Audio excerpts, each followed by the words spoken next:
The Tom Woods Show, bonus episode 760. Prepare to set fire to the index card of allowable opinion. Your daily dose of liberty education starts here. The Tom Woods Show. Folks, I've just released another free ebook, this one called Education Without the State. Grab your copy at nostateeducation.com or by texting the word educate to 33444. Hello everybody, Tom Woods here. First bonus episode since I relocated halfway across the country. I'm starting to get things back in order so I can do bonus episodes from time to time. It's going to be a while before I get Brad Berzer back on, though, because I have a lot to listen to in order to be able to participate in that conversation about music.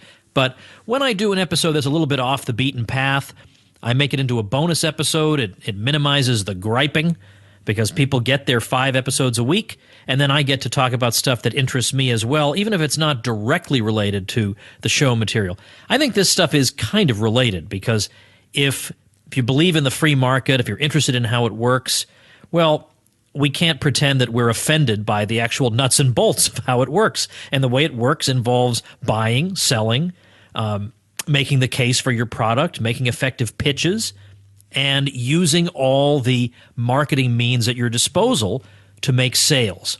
And my guest today, Daniel Levis, is one of the great experts at email marketing, which really is the biggest asset you have. Your email list is your biggest asset for reasons we'll get into in this conversation. So it's very important to build one if you want to have success online, know how to build it, and then once you've built it, know what exactly to send. Most people who have email lists, I find, aren't that good at figuring out what to send to people on the list. They just send sales pitches or whatever, and it's totally ineffective. And Daniel is going to help us understand what we ought to be doing. Anybody who wants to be an entrepreneur or is an entrepreneur will benefit from this conversation. I have used Daniel myself as a consultant, working on or getting questions answered about the emails that I send out to promote my libertyclassroom.com. I went to Daniel Levis. I don't go to the second best. I go to the best when I need help. So I went to Daniel Levis, and now I'm bringing Daniel Levis to you. Daniel, welcome to the show. Hey, Tom. Glad to be here. I've got a lot of juicy questions I want to ask you about. Let me start off on something that has a little less to do with copywriting.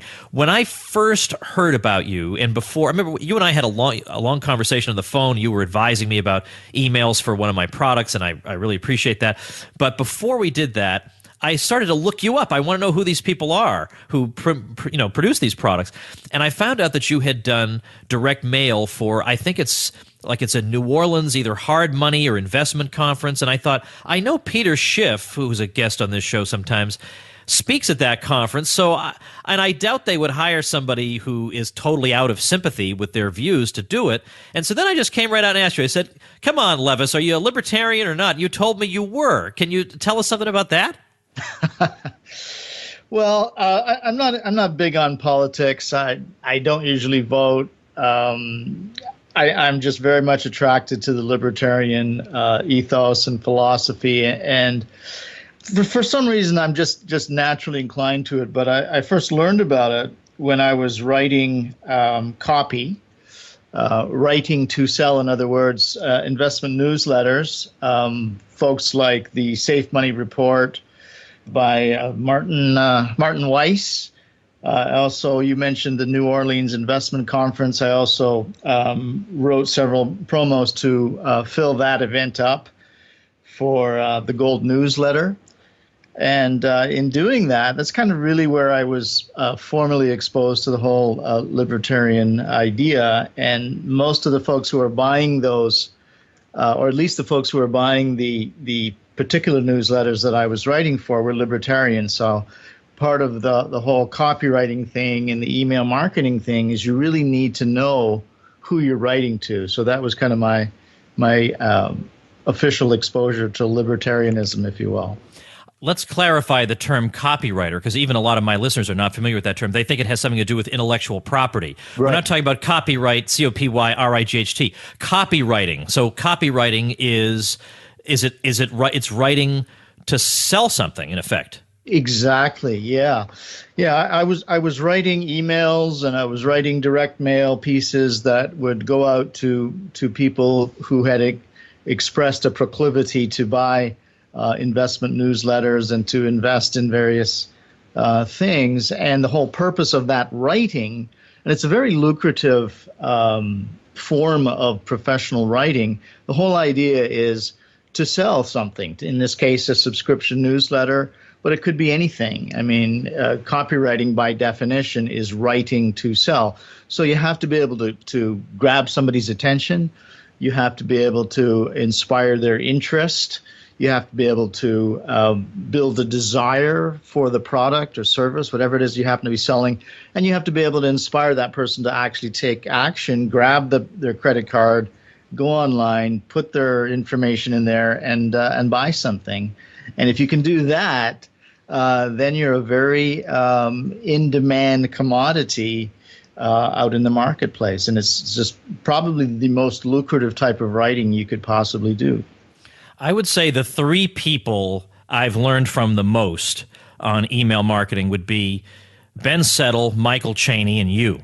And one thing you all have in common is you mail all the time. You do not listen to people who say, well, you better only mail twice a month or people will unsubscribe. So I like to mail every weekday if I possibly can do it. I have 5 kids, so I can't always do it, but I try every day to send out an email. And some people, that's too much for them. That's fine. But what do you say to people who say, Levis, that's too much. People are going to unsubscribe from your list. You're going to overdo it, and you're going to shoot yourself in the foot. Well, here's the thing. I just defined copywriting. Copywriting is writing to sell. So you've got to come to grips with the fact that not everybody is going to want what you have to sell, regardless of how tightly targeted you are in your efforts to build your email list. The other thing is, you obviously don't want to put people off, because this is not like traditional copywriting. You might think, well, you're writing an ad. Well, when you look at email marketing, you're not really writing an ad. Right. You're trying to create a relationship with somebody over the long term. So it's different than an ad. It's just like, you hit them once. It's very on the nose. You're telling them, the benefits. What is this thing? Why should you get it? But that's really only half of the email marketing story. The email marketing story is we want to be able to engage that person mentally and emotionally, and we want to give them some satisfying result or reward simply from reading the email. But that does not mean that we're not selling. We're doing those two things at the same time. And that's what's really unique about my program and my methodology and my way of writing emails. I write emails that are very unusual. Most of the email marketers out there, people that are trying to sell you something, either they're very much on the nose and you know that this guy's trying to sell me something. And it's very obvious, and it's very it comes across like an ad. So how many times are you going to tolerate that? Maybe once. If you're not interested, next time you get an email like that, you tune it out. You don't look at it. Pretty soon you're unsubscribing. What I do is I write emails that offer a reward. So I tell a lot of stories, interesting stories. I try to inspire people. I try to give them a smile, entertain them, to encourage their dreams and their desires, and all of the things that people go to a magazine for. People read magazines because they're informative, they're entertaining, they're inspiring, and that's the kind of thing I try to do with my emails. But never forgetting that the purpose of that email is to create a sale. And it's very unusual. Like, either you get emails that are trying to teach you something, they're giving you tips, they're entirely content, and then there's nothing to buy, or you get these emails that just look like ads, and it's all about getting you to buy something. Very rarely do you have somebody who approaches you in this kind of dual fashion.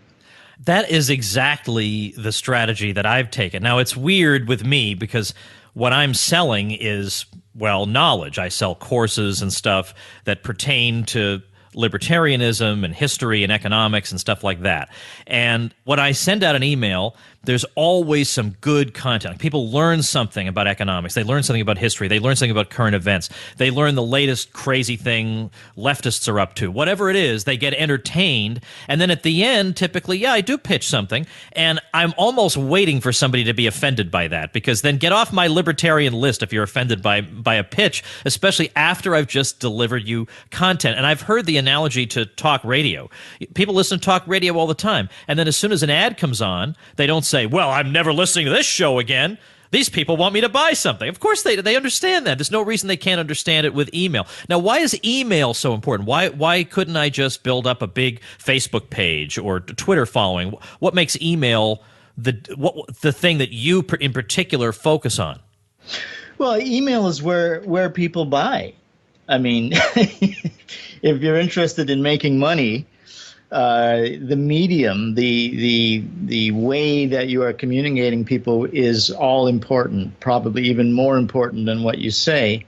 I mean, what you say is critically important, but the medium, and I've done all different mediums, experimented with all kinds of different things, and pound for pound, email is probably 30 or 40 times more effective at getting people to buy. I mean, it's just a fact of life. It is the most effective method. Now, why is that? It's more personal, you know.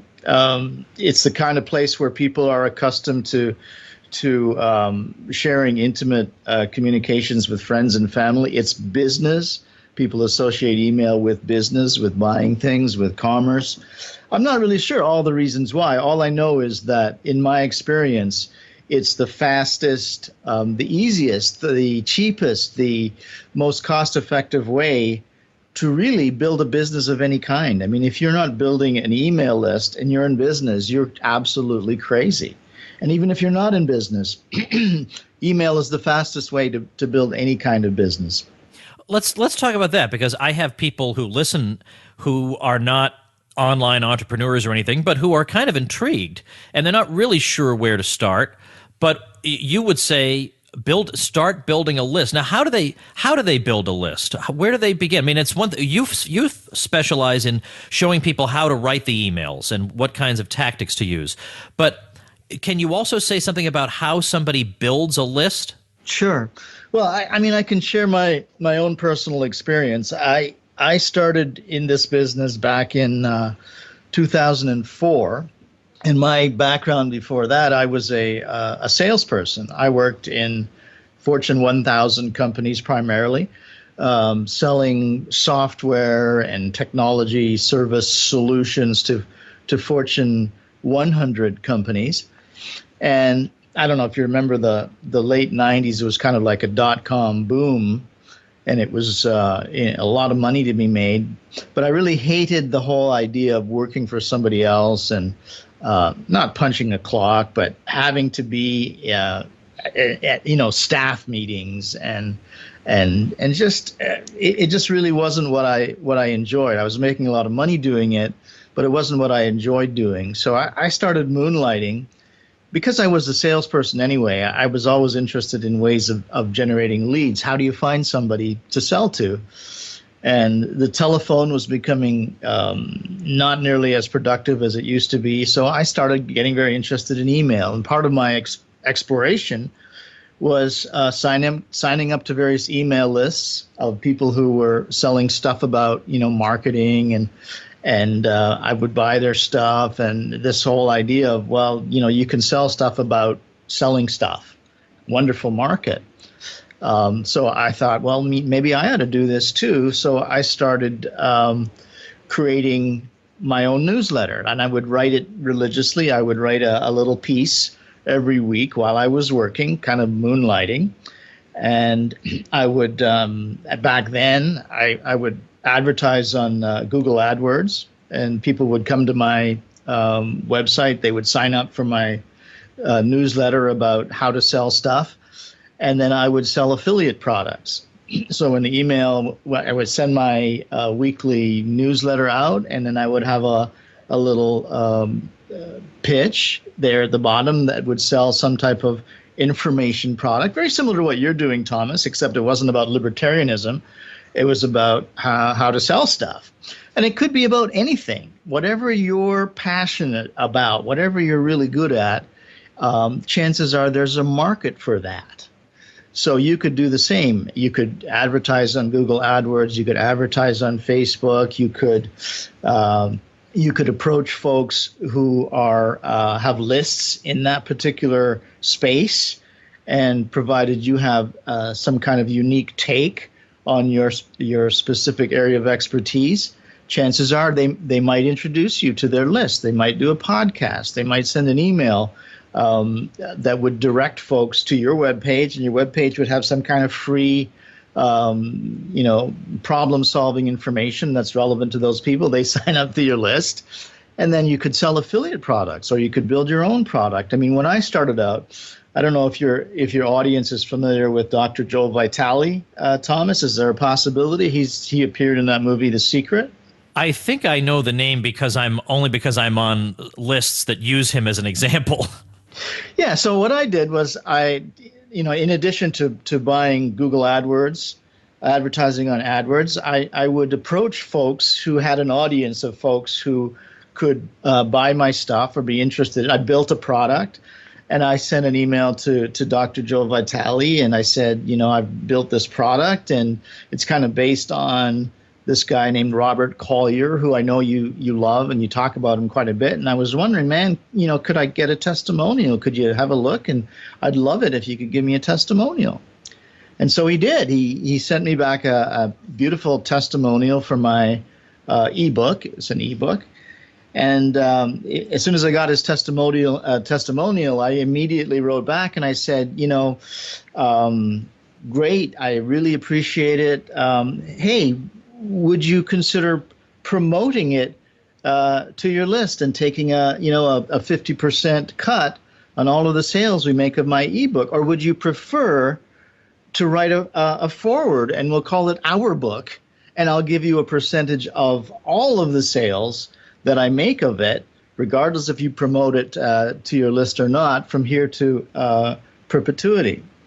And so a couple of maybe 45 minutes later, I had my foreword, stuck it in my book, and then a couple of days later, he sent several emails out to his list, and he had a list of about 100,000 people. And we made, I don't know how many thousands of subscribers came into my my list, and we sold several hundred copies of my ebook. And I paid him, and I kept paying him for many years after that. So that was one way of building a list, a great way of building a list, by the way. And I've done that over and over and over again ever since in various different ways. That is a really great way. I've done the at this point so traditional as to be yawn-inducing strategy of the free ebook, but man, does it work! Especially during the election, the primaries. I have a lot of anti-Bernie Sanders people who listen to me. So I took transcripts of my podcast episodes where we talked about some of his issues, and I put them together, edited them, made them into a free ebook. So the content was already there. I just had to assemble it. And I had thousands and thousands and thousands of people sign up to my list just because of that ebook. And then the appendices promote my own products or affiliate products. The thing was just had win written all over it. Now, I'm afraid I'm going to have people listening who will think, if Woods were talking to somebody who was going to teach me how to do affiliate marketing or how to get an affiliate business started or this or that, then I would take action. But email marketing seems like 4 or 5 steps down the road. I'm not ready for that. I'm just a newbie. Make the case that email marketing is for newbies. Well, if you want to be successful, email marketing is really the cornerstone. It's the key. I mean, I experimented with so many different things. Back in 2004, there was this thing called RSS, and then we had this and we have that, and, social media marketing and everything else. And, none of it holds a candle to email marketing. It wasn't until I built that list. I remember the first time that I ever really offered anything. I had 400 people on my email list. And it's all numbers, right? Marketing is mathematics. So I know that when I would advertise with Google AdWords, and for every 500 people who visited an affiliate marketing sales page, maybe you get a sale. And then I noticed that, but when I sent an email out, I could get sales from 50 people. So it's like 10 times as effective. So whatever kind of business that you want to get started with, affiliate marketing is probably the easiest one. The worst mistake you can possibly make is to drive traffic directly to an affiliate offer. You have to get them on your email list first. You have to create a relationship with people. You have to bring value to the equation. And many people make the mistake in affiliate marketing. They'll buy some ads and they'll direct traffic directly to the affiliate offer, or they'll do social media marketing and they'll drive traffic directly to an affiliate offer. And that you're just basically wasting your time, because you're not building anything. You're not building any kind of an asset. You're just working for today, where what you should be doing is building a business. Affiliate marketing is a real business, but only when you have ownership of the list.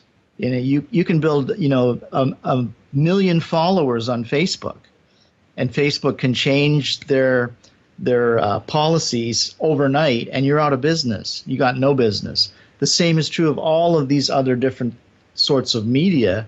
But if you own an email list, you're in control. You have an ongoing asset. You can even build something that you can sell. Yeah. Now that what you just said, I think, saved me a lot of money for the future, because there are some campaigns coming up, launches coming up, that I actually thought, I wonder if I go the social media route promoting these, whether I might be able to do well with that. But it's boy, those people, even if they did click through, I would lose them forever. The key thing is getting them to me, then get them over there. And I don't know why I didn't see that until you just said it. So I'm grateful for that. Tell me about your email Alchemy program, because I know a ton of people who swear by it. And tell people what it does. Yeah, well, email Alchemy, it's part training. I mean, what the initial iteration of email Alchemy was trying to teach people, how do you monetize a list once you get one?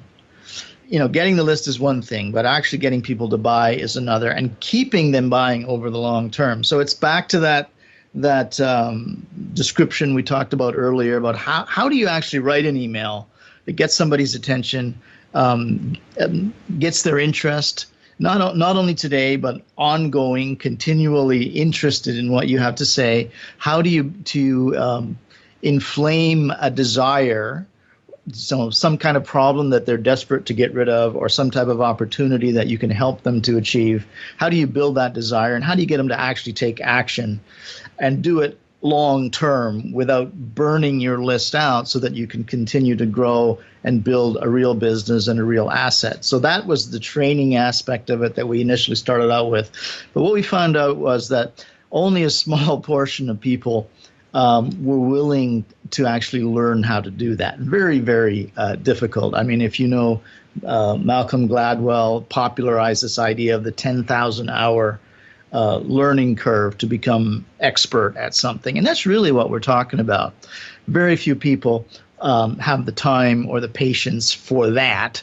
So what Email Alchemy does is I've actually created a whole, we call it an arsenal of fill-in-the-blank email templates, brilliant, world-class copywriting masterpieces that I write in such a way, and I borrowed this from the screenwriting craft and from the fiction novel craft. And what I do is, when I'm writing an email, I write it based on these very sort of universal ideas, like triumph of the underdog, or man versus the system, or love conquers all. These kind of universal ideas that are proven effective from the time of Shakespeare to absorb people's attention and rivet their interest and build and actually tell inside of all of these great movies and stories, there's always a moral to the story. Now, the novelist will not reveal it, but here we do reveal it. So we tell a lot of stories. We tell universal stories that are applicable to any type of life situation, any type of problem or opportunity that people are interested in pursuing or solving. And I write these templates so that you can basically take the specifics about whatever it is you happen to be selling and the specifics about the people that you are selling to, and you just kind of insert them into the blanks in these universal stories / emails. And that way you send them out to your list, you make sales, you build relationship, you make money. Where most people who do this really struggle with that whole thing because they're not writers. You don't have to be a writer to make a lot of money with email alchemy. Yeah, that's the thing. The thing is, I am a writer. So when I say to people, oh, it's easy to do email marketing, they say, well, you've written 12 books. 2 of them are on the New York Times bestseller list. I can't do that. I don't want to do that.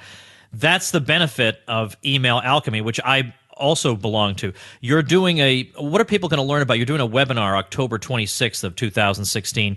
What are people going to learn about email marketing there?